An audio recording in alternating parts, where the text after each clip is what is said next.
Pues de pronto como con la clase, pues directamente no, pero sí el trabajo, el entregable que hay para este fin de semana, como retroalimentar, pues no sé, como mirar o aclarar como de pronto que Ok, el, en el primer integrable vamos a identificar las necesidades de formación de una organización para proponerles el plan de formación, ¿no es cierto? Entonces, lo más importante de ese entregable, pues lo primero es que identifiquen una empresa, puede ser cercana a ustedes o incluso una empresa en la que ustedes trabajen, y con base en lo que hemos aprendido durante estas 2 semanas, empezar a identificar las necesidades de formación de, de esa empresa. Puede ser puntualmente de un cargo, puede ser una formación, una capacitación individual o puede ser colectiva, ¿sí? No hay ningún problema. Y a partir de eso, pues van a proponer entonces un plan de formación para esta empresa, ¿sí? Porque yo creo que ya con el debate, con lo que vamos a afinar hoy, ya tienen elementos ustedes para proponer un plan de formación en organizaciones. Básicamente eso es como, ese es el alcance de la primera entrega. Sí, soy más clara para ti, Eli. ese plan sería como solo el diagnóstico o algo como, es que yo entendí ahorita que estuve como revisando un poquito, como que era algo así muy completo, entonces sí me preocupé porque como que Sí, lo primero es partir de una base de diagnóstico, ¿sí? Partir de una base de diagnóstico. Ya nos hemos dado cuenta en esta semana de discusión que yo no puedo llegar a imponer un proceso de formación o a proponer un proceso de formación sin partir de una necesidad real de la organización, ¿cierto? Bien sea en la vía del empleado, bien sea en la vía de los objetivos organizacionales, pero hay que identificar una necesidad de formación. Pensémoslo en la vía que vamos a satisfacer el cliente interno de la organización, ¿sí? Uno que satisface una necesidad. ¿Sí? Si la necesidad no se satisface, pues difícilmente se desarrollan las capacidades. Por ejemplo, hay una autora muy interesante que se la recomiendo, se llama Martha Nussbaum. De hecho, es una feminista, pues como activa en el tema de la participación de la mujer en las organizaciones. Y Martha Nussbaum habla de cómo potenciar las capacidades humanas partiendo del abastecimiento de las necesidades. Por ejemplo, a ver, ¿cómo les explico? Diferenciemos, o cómo más bien me hago entender, diferenciemos entre necesidad y deseo. Un deseo es algo que se puede posponer o postergar, ¿cierto? Por ejemplo, yo tengo el deseo de tener un carro último modelo, pero no lo necesito, ¿cierto? Eso se puede posponer y puedo trabajar en un proyecto pues para ahorrar y luego conseguirme mi carro último modelo. No, digamos que no se va a afectar el funcionamiento de mi vida si no tengo ese carro último modelo o es de la línea del deseo, ¿cierto? Mientras que una necesidad, si no está satisfecha, entonces puede acarrear un malestar, algún inconveniente, algún problema, algún desequilibrio, ¿sí? Por ejemplo, yo tengo la necesidad de tener una salud estable, sobre todo ahora, más que nada, ¿cierto? Si no satisfago esa necesidad, pues teniendo una EPS al día, teniendo cuidados personales, pues ¿qué va a pasar? Eso se va a desencadenar en un problema, ¿sí?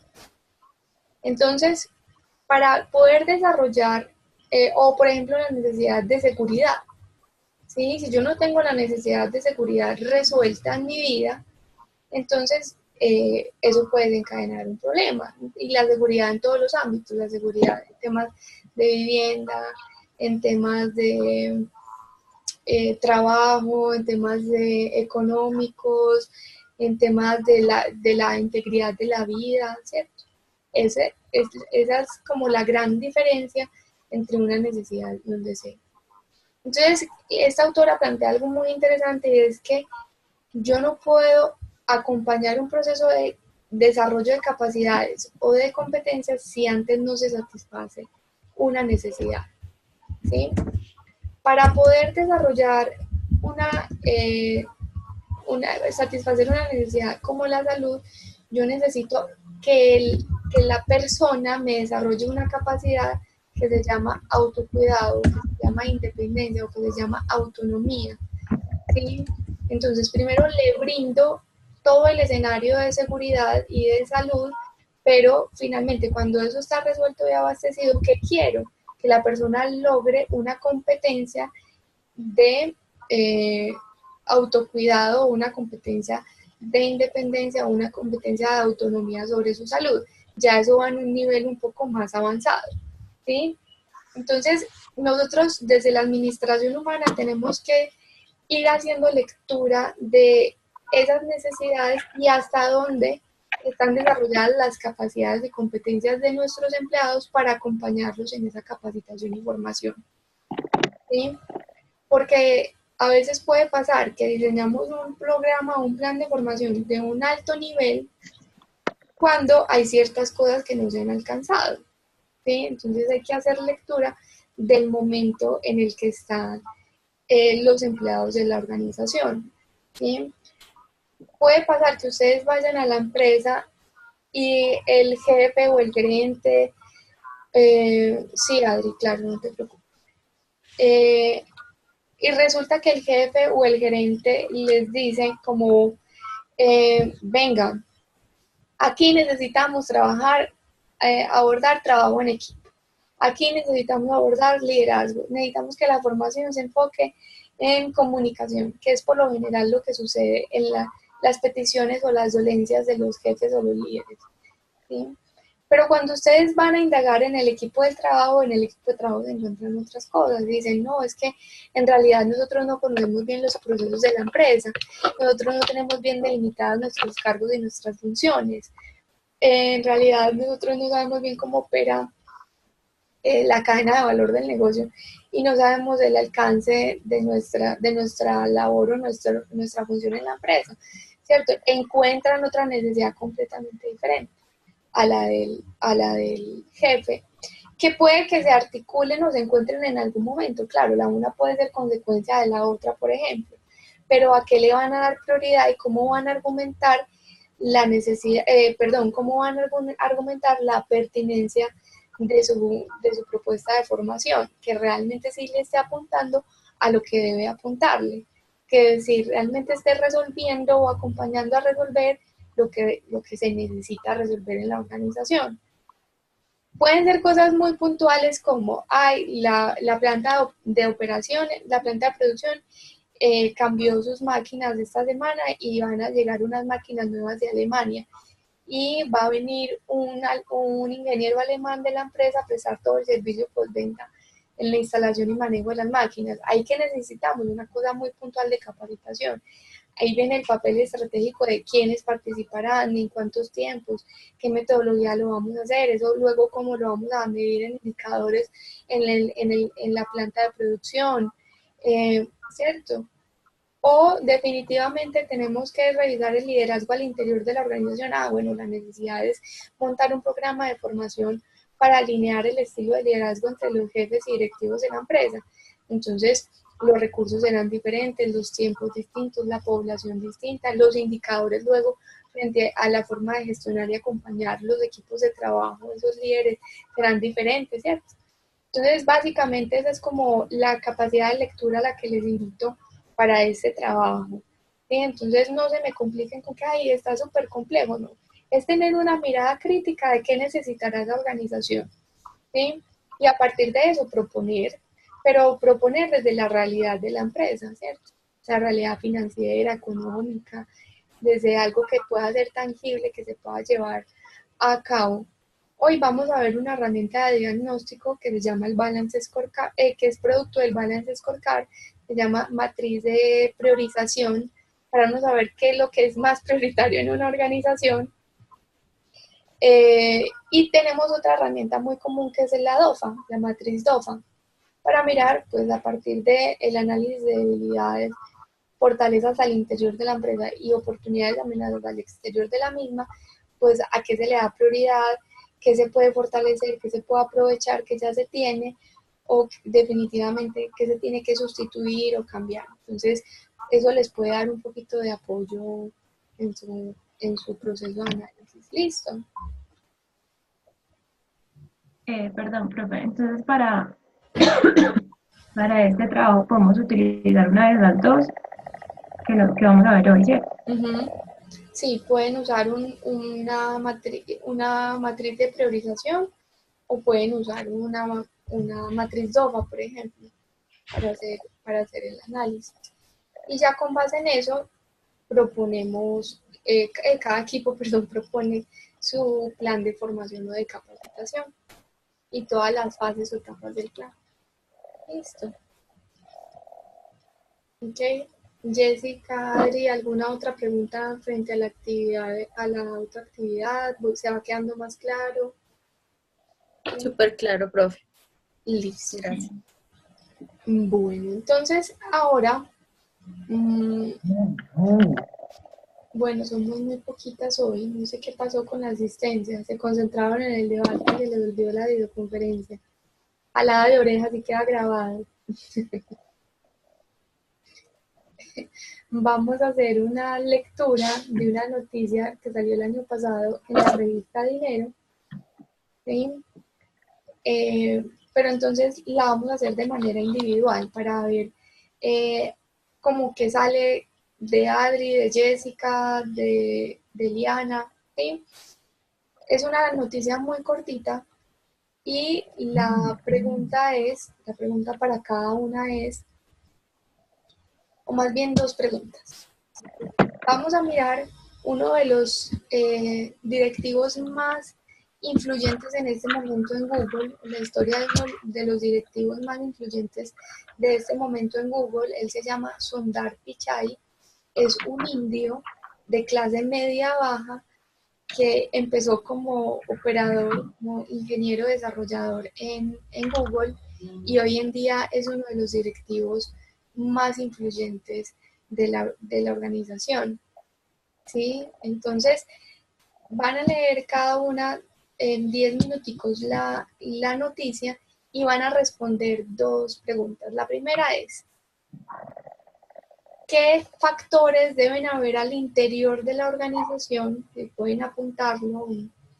¿Qué factores deben haber al interior de una organización que favorezcan o que acompañen el desarrollo de un empleado, como Sundar Pichai, que empezó como en un cargo netamente operativo y ahora es uno de los directivos más influyentes. Entonces, a partir de la lectura y de todos los elementos que ustedes han visto hasta ahora, en el debate, en los recursos del núcleo, en sus consultas, qué factores internos y externos de la organización influyen en que un empleado pueda tener ese nivel de desarrollo, así como Sundar Pichai. ¿Y qué factores debe tener el empleado o qué cualidades, aptitudes, qué debe haber en el empleado que también favorezca ese nivel de desarrollo en doble vía? Entonces, ¿qué elementos o factores debe tener la organización que favorezcan el desarrollo, pero al mismo tiempo? ¿Con qué elementos debe contar el empleado que favorezcan ese desarrollo?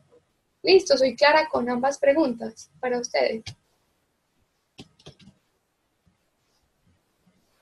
¿Sí?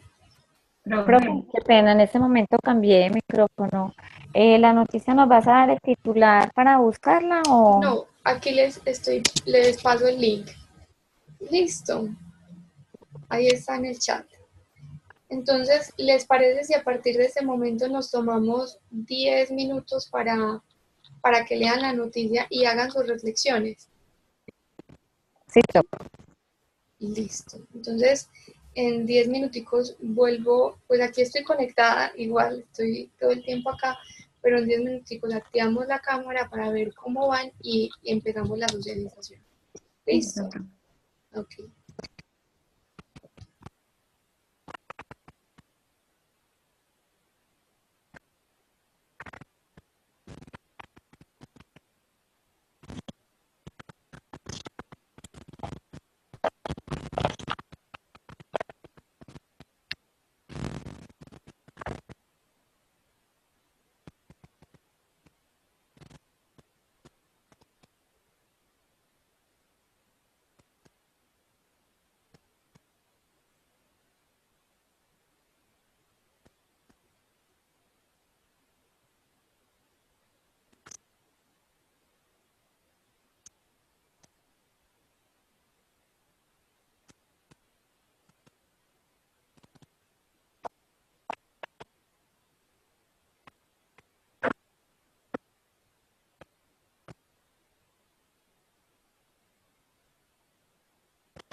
Hola chicas, ¿cómo están? ¿Cómo van?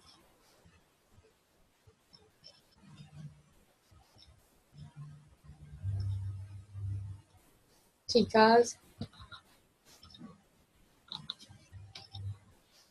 listo, terminaron, no necesitan un Hola. poquito más de tiempo. ¿Cómo te fue, Jessica? Yo creo que un poquitico de tiempo.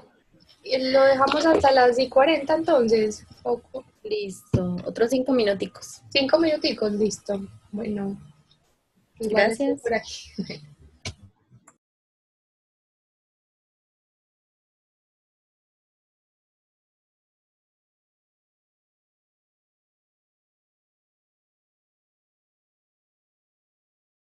En un empleado.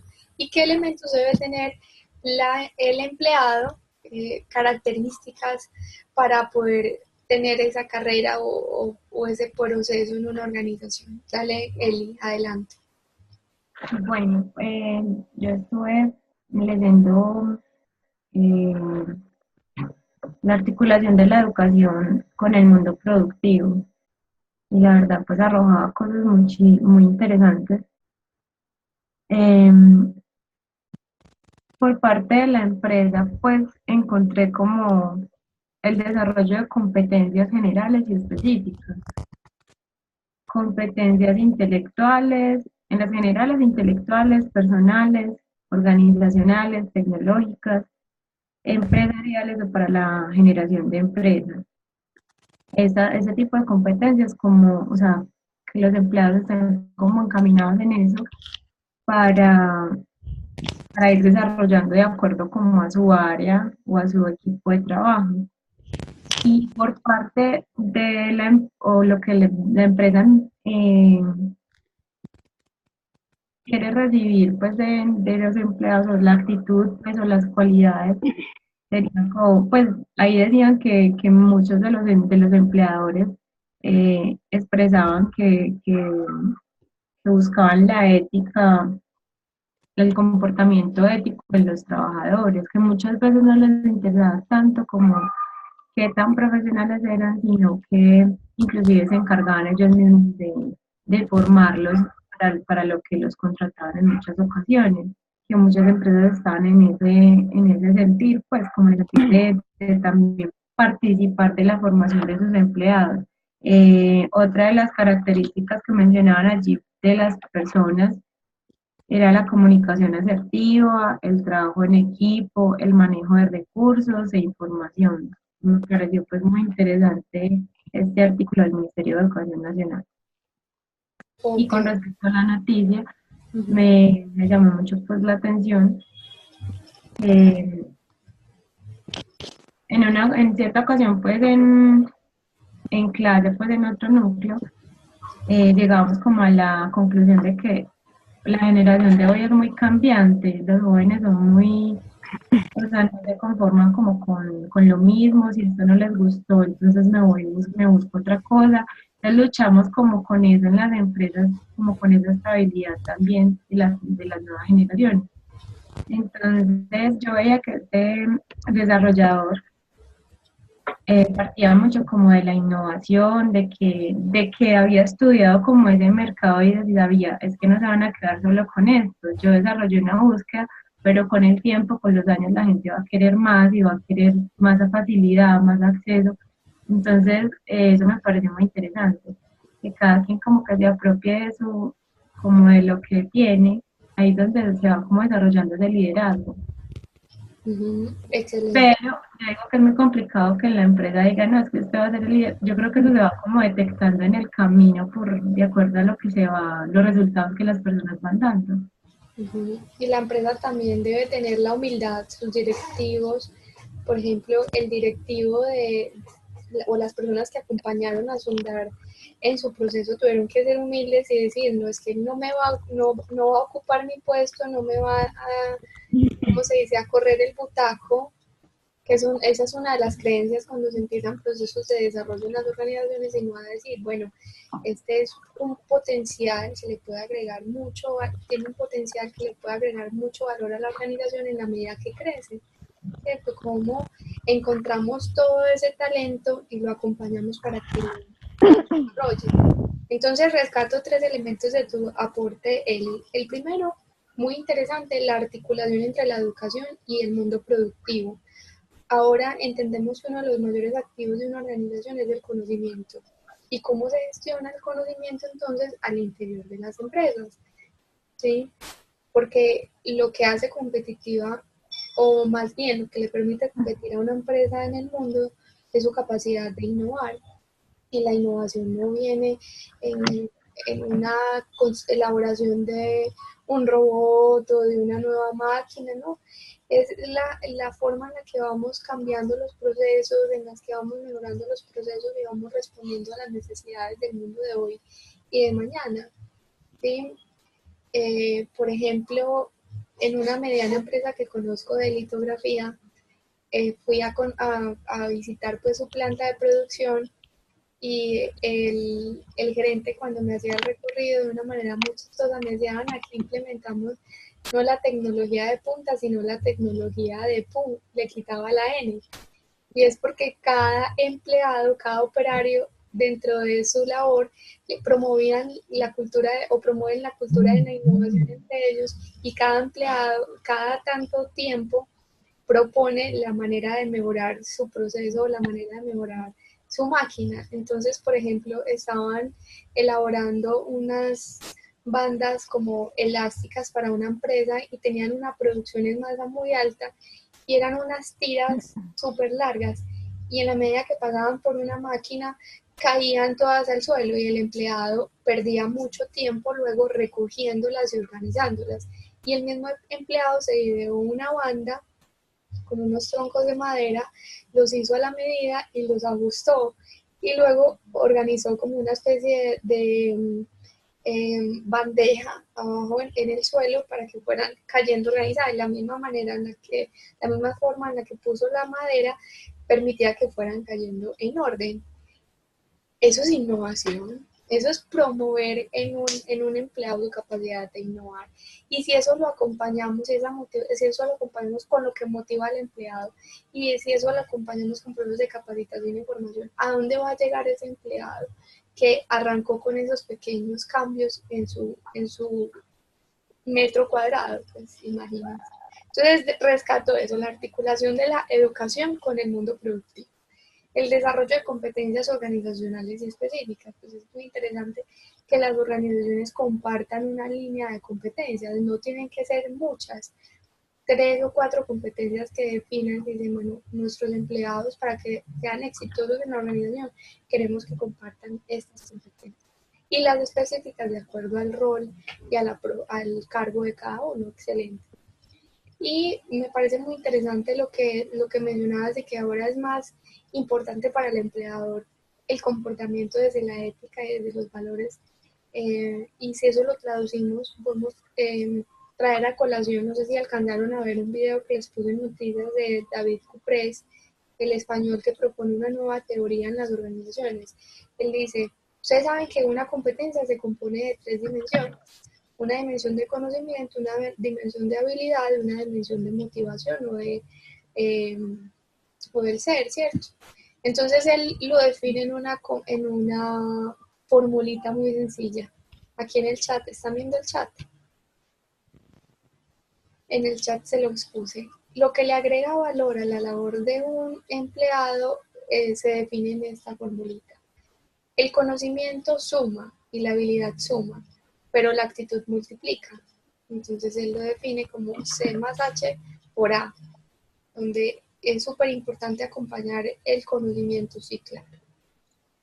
Y en la medida en que van saliendo nuevos avances en el sector de la organización, en las que van saliendo nuevos estudios alrededor de una profesión, es necesario alimentar el conocimiento, la habilidad para desempeñar el cargo, pues claro, posibilitar los escenarios para el desarrollo de competencias. Pero sobre todo, lo que multiplica el rol de un empleado es la actitud. Y muchas veces las organizaciones en sus procesos de selección eligen personas en las que hay una muy buena actitud y un muy buen potencial y todavía no hay tanta habilidad, por ejemplo, o hay mucha habilidad y mucha actitud, o todavía no hay conocimiento, no hay mucho conocimiento. Entonces, ¿qué dice? Prefiero tener una persona con esta actitud, con esta escala de valores que se parecen a los míos, con esas ganas de salir adelante, de ser proactivo, de ser emprendedor en su puesto de trabajo, y yo lo acompaño en el desarrollo para equilibrar eso de conocimiento, de habilidad que le hará falta por desarrollar, ¿cierto? Entonces, interesante. Gracias, Eli, por tus aportes. Adri, adelante. Bueno, yo qué tengo para decir. Haciendo la lectura y relacionándolo con el video que nos colocaste, me llamó la atención algo que él dijo, era que las personas parecíamos bombillas, que irradiábamos energía, ¿cierto? Y lo que veo con relación a la lectura, además del conocimiento de la persona, fue también su habilidad para relacionarse, para no hacerse ver como un rival ni como una competencia, sino que podrían lograr muchas cosas juntos, que fue finalmente esa habilidad el que lo llevó pues como a ser un gran líder. Eh, Voy a compartirles algo que vivimos hoy con una chica que yo creo que le dimos una gran sorpresa, nos hizo llorar. Eh, no, y es la importancia de crear necesidad. Él creó necesidades, ¿cierto? Y por ejemplo, lo que nos pasó con la niña, era una niña que teníamos en puntos de venta. Yo trabajo con Supermercado La Vaquita. Y resulta que ella es una persona muy, muy servicial. Y cada que llegaban compañeros nuevos al punto de venta, ella los recibía, los guiaba, les daba inducción ella, y la empezamos a observar, que es lo que hemos querido que nuestros líderes hagan todo el tiempo. Observen, observen quienes tienen capacidades, quienes tienen propósitos, quienes proponen cosas locas y nuevas. Y todo el tiempo ella estuvo así y se metió a todos los comités, sistema de gestión, brigadas, a todo.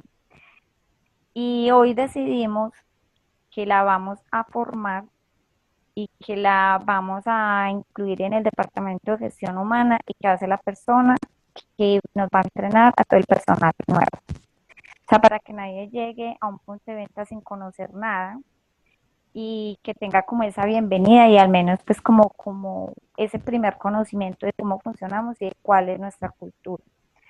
Entonces ella creó esa necesidad y de hecho el cargo es nuevo, no existía, lo diseñamos hoy.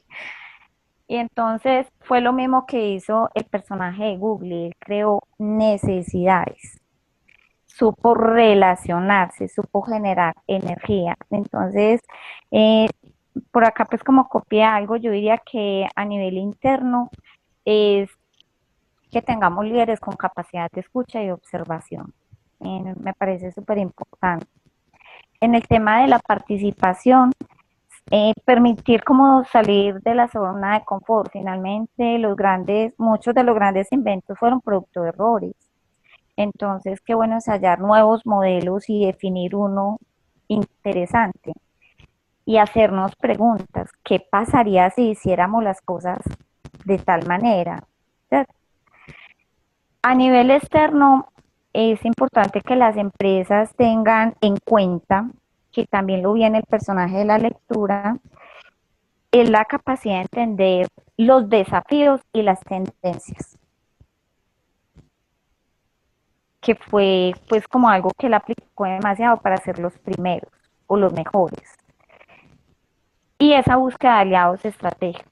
Y nos pasa con los equipos de trabajo, al interior, por fuera, nos pasa todo el tiempo.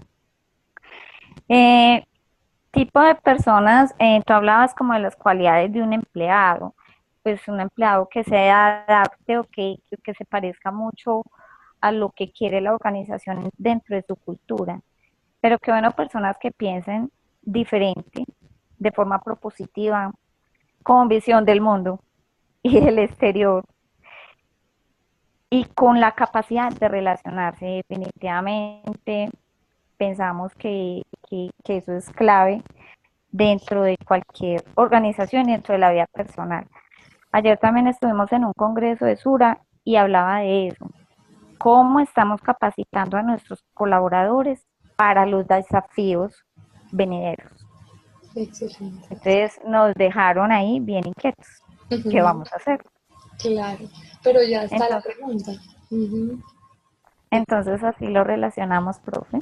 Muy bien, entonces rescato de Adri, lo que resaltas del video, que es las personas somos como bombillas, y está la habilidad del gerente, del líder, del coordinador, pero sobre todo el líder en saber identificar la esencia y la luz de cada uno de sus empleados. Eso es posible, pero es posible cuando se tiene un liderazgo compartido y cuando no hay pretensiones, aunque esto suena un poco idealista, pero no hay pretensiones desde el ego y desde la humildad se lee y se acompaña al empleado. Hay que tener una dosis de humildad para poder hacer lo que ustedes hicieron con esta empleada en la vaquita. Y te invito a mirarlo desde las dos caras. La motivación de esta empleada, qué la mueve a ella para asumir ese nuevo rol, cuál es su motivación y también el beneficio de la organización y lo que busca la organización con esto, ¿cierto? Que busca tener un impacto en las nuevas inducciones, en las nuevas capacitaciones, busca tener un mejor servicio de los empleados que lleguen, pero ¿cuál será la motivación de esta persona? Ella como querrá crecer de la mano de la organización. Entonces, hacerlo siempre en las dos vías, la vía de la motivación del trabajador y la vía del interés de la empresa. Y decías algo muy clave, que chévere conseguir personas que tengan los valores parecidos a los de la empresa, claro, eso posibilita un mayor ajuste entre esos deseos y necesidades del trabajador y esos deseos y necesidades de la empresa. ¿Cierto? Entonces ahí, desde el mismo proceso de provisión del talento humano, hay un reto grandísimo. Por eso no solamente hay que conocer muy bien los cargos, sino conocer muy bien luego las personas que desempeñan esos cargos, que eso es lo que se traduce en roles. Una cosa es el cargo que diseña la organización y otra cosa es el rol que asume la persona que desempeña ese cargo. ¿Sí me hago entender? Uh-huh. Gracias, profe. Excelente. Entonces, líderes con capacidad de escucha y observación y líderes que sean capaces de entender las tendencias y desafíos del mundo. ¿Cierto? Entonces, interesantísimo porque en la medida en que entendemos que no, las organizaciones no es lo que estamos gestionando hoy, sino lo que nos preparamos para el futuro, pues así vamos acompañando mucho mejor a nuestros empleados en ese camino de desarrollo y crecimiento. Muy, muy bien. Gracias, Adri, por tu aporte. Y Gracias, profe. Listo. En la primera pregunta, pues yo creo que la empresa debe potencializar mucho al colaborador. Es una manera como de aportar al desarrollo del empleado, empoderarlo, o sea, darle como las herramientas para que él se sienta siempre con nuevas ideas de mejorar su proceso, el desarrollo de él. Una empresa debe estar actualizada, o sea, el tema de gestión del conocimiento, cuando una empresa, y me imagino que Google lo hizo en su momento, en la mesa de sinergia, porque mira que este señor Sondar estaba en otra área distinta a la que hoy está, ¿cierto? Y esto generó que él de pronto quisiera como mirar hacia afuera, o sea, no solo en su proceso, sino mirar hacia afuera y aportar. Por ejemplo, nosotros en Nutresa tenemos el tema de las pasantías. En el tema de las pasantías, las publican pues internamente para el grupo, pero yo me puedo presentar, por ejemplo, una pasantía de compras. No tengo el conocimiento, lo que hacen es que me dicen, mira, la pasantía va a ser en este proceso. Queremos que tú mires cómo lo harías. La persona anterior lo hacía así y así, y son pasantías que te permiten desarrollar capacidades que tal vez uno cree que no tiene, pero que le aportan mucho a la empresa. Y eso fue lo que le pasó a Sundar. De pronto su jefe lo veía como alertándose porque se podía correr la silla, ¿cierto? Se me va a sacar del puesto, pero realmente él dijo, listo, él quiere mirar a ver, que experimente a ver qué nos puede ofrecer, y vieron que era un gran elemento. Las empresas deben tener desafíos, una cultura organizacional que motive a los empleados a no siempre vivir el día a día, haga pues como una tarea específica y todos los días hágala igual, sino como que los motive a siempre desarrollar nuevas estrategias. Por ejemplo, en el grupo Nutresa, muchas de los nuevos productos que salen, acá para sorprendernos, son ideas de los mismos empleados. Por ejemplo, eso se llama out of the box. Entonces, ¿qué dicen? Necesitamos que pastas, o sea, el negocio de Doria, monte una estrategia donde las personas consuman más pasta. ¿Y qué hacen los empleados? No tenemos conocimiento ni los ingredientes con los que se hace la pasta, no sé qué, pero genera en el empleado una curiosidad de decir, listo, como, si yo como consumidor de pasta, ¿qué me gustaría que me motivara más a comer pasta, cierto? Entonces, digamos que todo eso que las empresas generan en los empleados hace que ellos se vuelvan unas personas mucho más como capaces de desarrollar sus capacidades. O sea, y yo decir como un empleado normal, es que ese producto que lanzó Cremelado, yo lo hice por una idea de innovación. Entonces, es algo que eso genera mucha motivación en los empleados. Otro de los puntos que tenía acá, listo, en la segunda pregunta, el tema de la actitud. A nosotros nos tienen súper recalcados el tema de la actitud, la fórmula que la profe puso ahorita del conocimiento suma demasiado, las habilidades también, pero realmente cuando tenemos una actitud de aprendizaje, de mejorar, esto nos va a permitir llegar más allá. Muchas veces tenemos mucho conocimiento, pero la actitud es negativa o es sobria o es aburrida y eso muchas veces, por ejemplo, para uno que maneja tantos clientes, así tú me entregues lo que yo te estoy pidiendo, o sea, no me lo entregaste de la mejor manera. Y muchas quejas de los clientes es eso, la actitud. Cuando uno va y mira al cliente porque se está quejando, lo que dice es, no, es que esta niña me atendió como a las patadas, pero te entregó lo que le pediste, sí, pero no me lo entregó como yo quería. Entonces digamos que la actitud marca la diferencia y empodera mucho a las personas. Considero que también un empleado debe tener sueños, deseos siempre de superarse, de mejorar, el, la manera en la que innova en su trabajo, o sea, que no todos los días se le vuelva monótono lo que hace, sino como, bueno, esto lo hago así de esta manera, ¿qué tal si lo desarrollo de otra? Y eso siempre nos da una visual distinta y la gente lo nota, o sea, ¿qué estás haciendo que tu proceso se ve como mejor? Y realmente es lo mismo, sino de otra manera. Eh, Ser muy autocríticos. Este Sondar era, pues por lo que percibo y lo que he leído de él, es una persona sencilla, humilde, y decía que, por ejemplo, algo que le rescataban sus jefes era que cuando le llamaba la atención a su equipo de trabajo, lo hacía con una voz baja. Y realmente estamos acostumbrados a que los líderes sean los que el carácter sea el más fuerte, sea el más dominante, y realmente ahí decían que a él le encantaba trabajar en equipo y que siempre cuando se reunía con su equipo lo hacía de una manera voz baja. Es como cuando decimos, si cuando van a regañar a un niño, póngase a nivel de él, no se ponga por encima porque pues eso no va a generar en él como un impacto. Y lo mismo que cuando un jefe te llama la atención, pues no te hace ver como que es que yo soy el que mando, yo soy el que digo qué tengo que hacer, sino como que listo, vamos a mirarnos de la misma manera, entre los dos podemos salir adelante, cambiar. Y bueno, eso fue el aporte, profe. Excelente, Jessica. Bueno, las tres hicieron un muy buen proceso de análisis y más que eso, siento que cada vez vamos tocando más nuestros corazones y los vamos abriendo hacia esta bonita gestión de la administración humana, ¿cierto? Te rescato algunos elementos de lo que tú dices, Jessica, y es acompañar en el proceso de empoderamiento, ¿sí? Ayer en el CEPA me decían algo muy interesante y es que yo puedo motivar un poco a mis empleados a través de una decisión de aumentarles el salario, sí, 5% de aumento de salario para todos, eso se decreta. Y es un decreto que sale de la gerencia y se cumple, ¿cierto? Pero yo no puedo decretar que me amen, por ejemplo, ¿cierto? Eso es muy complejo. Entonces, ¿cómo conocer al empleado de tal manera que lo acompañe en sus motivaciones para que se empodere? Eso es un reto interesante.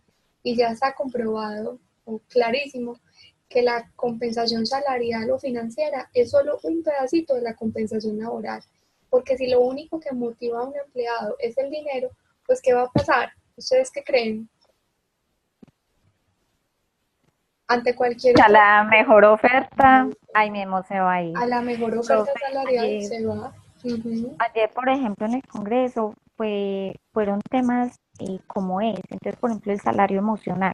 Nice. Entonces, digamos, todavía estamos en algunas empresas con un tema de un horario rígido, por decirlo así. Mm, Cuando hoy la necesidad es de flexibilidad para que las personas se capaciten, se formen, que se vea más por resultados y por otro tipo de cosas, que lo hace feliz en la organización. Entonces, ese salario emocional que científicamente no tiene en cuanto satisface a la persona, pero que los resultados son grandísimos. claro, y Pongo finalmente, mucho enfoque en eso y en la claro, retroalimentación.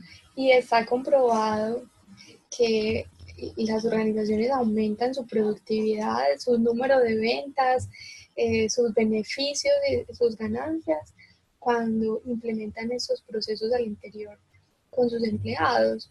Entonces, ¿cómo el desarrollo del talento humano hace parte de esos sistemas de compensación laboral, ¿cierto? Que va más desde lo emocional, desde lo aspiracional y es una compensación total en la que el empleado siente que es importante, que es único en la empresa y que se están preocupando por su crecimiento, por su formación, por su profesionalización, ¿sí? Entonces, ¿qué le generará? Así como nosotros buscamos que el empleado le genere valor a la organización, ¿qué le generará valor a un empleado para que se quede trabajando con nosotros o con la empresa en la que ustedes trabajan? Por eso al principio de la clase les ponía la imagen con las frases de Henry Ford, de Armstrong, que decían, bueno, ¿qué es lo más riesgoso de formar a tus empleados? Formarlos y que se vayan, pero es más riesgoso no formarlos y que se queden. ¿Qué pasa con la gestión del conocimiento, el crecimiento, ¿cierto? Replicamos los mismos errores, nos quedamos toda la vida en los mismos procesos hasta que llega una empresa y nos arrastra con un proceso más innovador que el nuestro, por ejemplo, ¿cierto? Entonces, creo que era Armstrong el que decía, pues no te puede dar miedo formar a tus empleados, fórmalos de tal manera que quieran irse o que sean competitivos para trabajar en cualquier empresa, pero motívalos de tal manera que quieran quedarse contigo. ¿Sí? Entonces, Profe, yo creo que es súper importante la confianza, o sea, generar confianza. excelente. ¿Y sabes qué, Adri? Hay Se organizaciones. abre yo insisto mucho en el tema de la relación. Uh-huh. Sí, Sí, que el tema de generar confianza, o yo, Adriana Aguirre, sí. funciono diferente cuando me dan la confianza a Uh-huh. cuando no me la tienen, o sea, porque eso te genera temores, te limita una cantidad de cosas. Pero cuando me dan la confianza de proponer y Uh-huh. de, yo no sé, pues funciona distinto y No, pensamos que eso puede ser una gran estrategia. y no vas por el camino incorrecto. Ahora las nuevas tendencias organizacionales en temas estructurales son las llamadas organizaciones complejas, ¿sí? Que ya no son estructuras así lineales, jerárquicas, sino estructuras que funcionan como una especie de organismos vivos, donde el liderazgo es rotativo. Entonces, por ejemplo, hoy y por 6 meses, Eliana va a ser la líder de todo el equipo, pero a los 6 meses el líder va a ser otro. E incluso por los procesos que se manejan al interior del grupo, pueden haber diferentes líderes. Entonces, para temas de desarrollo, Adriana es nuestra líder, pero para temas de compensación en otra reunión, Jessica va a ser nuestra líder. Y hay una homogeneidad en los cargos. ¿Qué pasa cuando se piensa en una organización como un organismo vivo? Funciona igual que las moléculas en el cuerpo, las células en el cuerpo. ¿Ustedes les ha pasado que se aporrean, les sale un poquito de sangre y después se arma una costrica encima? ¿Les ha pasado? A todos, ¿cierto? Es porque las células todas se unen, se agarran de las manos y dicen, vamos a ponernos gorditas, vamos a crecer y vamos a aumentar nuestras plaquetas para poder defender al cuerpo de una bacteria, de un microorganismo, de una infección. Entonces, venga, vamos todos a defendernos. Así funcionan las organizaciones que están enfocadas en una base compleja de organismos vivos. Como si Jessica por alguna razón falta, los demás nos unimos para asumir su rol, o cómo pueden ser roles rotativos y no hay una, digamos, relación de poder, nadie está por encima del otro. Eso es muy ideal, pero hacia allá vamos a tender. Entonces las organizaciones ya no van a hacer manuales de conducta, sino manuales de confianza. Profe, y lo que acabas de decir, si vieras cómo cambia eso cuando hay ascensos al interior de las compañías. Nosotros lo hicimos en una sección de carnicería y dijimos, bueno, vamos a necesitar un líder. Vamos, como a hacer algo participativo, va a haber un líder por semana que se va a encargar de estas tareas. Entonces al final muchos dijeron, no, yo no sirvo para eso, yo definitivamente no, yo sigo como auxiliar y todo lo demás. Entonces al final el que quedó como líder fue mejor aceptado. ¿Por qué? Porque ya todos se habían puesto en la piel de lo que era ser líder, y entonces después que nos evitamos que la gente comparara, ay, ¿por qué yo no Porque sé a qué? él y porque Al final democratizaron ese proceso. Súper. Entonces, hacia allá están tendiendo las organizaciones y nosotros no vamos a analizar solo las organizaciones de hoy, sino del futuro, ¿cierto? Bueno, entonces resalto de Jessica además la cultura organizacional para motivar a los empleados, cómo se gestiona la cultura y se refuerza a través de esos valores y comportamientos que se quieren compartir. Me llama la atención lo que mencionas de thinking out of the box, que es como pensar fuera de la caja, y es una tendencia que se está imponiendo en temas para introducción a la innovación y la creatividad. De hecho, mañana les voy a poner algunos ejercicios en el campus y videitos alrededor de eso para que nos vamos enterando más. Y hay organizaciones como Nutresa que invitan a sus empleados a pensar fuera de la caja y venga, esto cómo se puede hacer mejor, esto cómo se puede hacer diferente. A partir de su necesidad, propónganos algo distinto, ¿cierto? Y grandes cambios en las organizaciones nacen de los mismos empleados. Por ejemplo, Alka-Seltzer, en su publicidad de echar 2 Alka-Seltzer en el vaso y que además sonaran, algo tan poco relevante ante los ojos de alguien que no sabe de marketing, o nosotros que somos un poco menos conocedoras de ese tema, tiene tanto impacto en el público, porque la gente ya cuando va a la tienda a comprar el Alka-Seltzer, compra uno, no, compra los dos, y ya no es que 2 Alka-Seltzer me hacen más efecto, mientras que un químico me va a decir, no, pues el estómago elimina el exceso y se queda con lo que necesita, ¿cierto? Pero miren qué tan interesante, y esa idea de echar 2 Alka-Seltzer en el comercial y además que sonara, fue de alguien de recursos generales, ¿cierto? Miren qué tan interesante eso, ¿cierto? Muy bien, entonces thinking out of the box, la actitud para el aprendizaje. Si uno tiene una actitud de humildad y de apertura al aprendizaje, pues entonces lo peor que le puede pasar a una organización es tener sabelotodos. Eso es lo peor que le puede pasar a una organización. Y si ustedes se han topado con un sabelotodo, pues también trabajar con sabelotodos es complejo, ¿cierto? Promover en los empleados la autonomía y la capacidad de ser críticos, ¿sí? Porque para poder emprender un proceso de desarrollo también hay que tener disciplina, autonomía, convicción. Y muy interesante, quedémonos, se nos alargó mucho este espacio, pero bueno, quedo con los pendientes para seguir profundizando, sobre todo en las técnicas de evaluación, de diagnóstico. Yo les subo en el campus mañana las técnicas para que lo tengan en cuenta para su trabajo de seguimiento. Pero quedémonos con esta frase que resalta Jessica, y es hablar en voz baja, ¿cierto? Muchas veces el que grita no se está dando cuenta que está gritando. Y hablar en voz baja trasciende un nivel de conciencia, como alrededor de una situación, la que sea, en una organización, hablar en voz baja implica ser consciente de mi postura, de la postura del otro, de la necesidad y de lo que yo espero en el grupo y lo que espero del otro. Interesantísimo Entonces, quedémonos con esa frase para que nos resuene en la cabeza estos días, hablar en voz baja, muy interesante. Bueno, chicas, Como propio, sí, antes Eli. de terminar, hablar en voz baja, es como el tono, como las palabras que se utilizan, a veces tampoco es necesario gritar, también a veces es como cosas que inconscientes.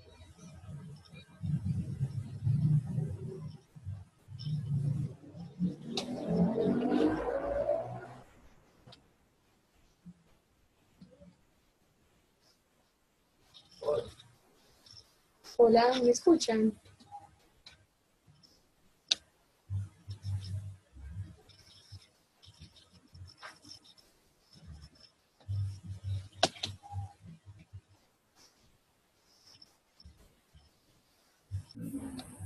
Regreso, Ay, regresó. chicas, qué pena con ustedes, me cayó el internet justo cuando estaba hablando Eli.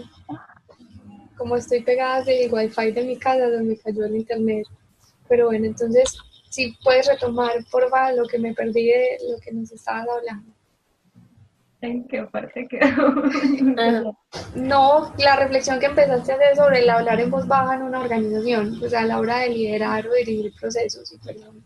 Y que ese voz baja tampoco también hacía referencia no solo como al a qué tan alto, qué tan bajo, sino también al tacto, al cuidado como de pensar antes de hablar, la planeación de, por ejemplo, bueno, hoy tengo reunión, hay que mejorar tanto, ¿cómo le voy a decir a esa persona de cómo vamos a mejorar eso? Pues creo que son también es tener cuidado con el tacto.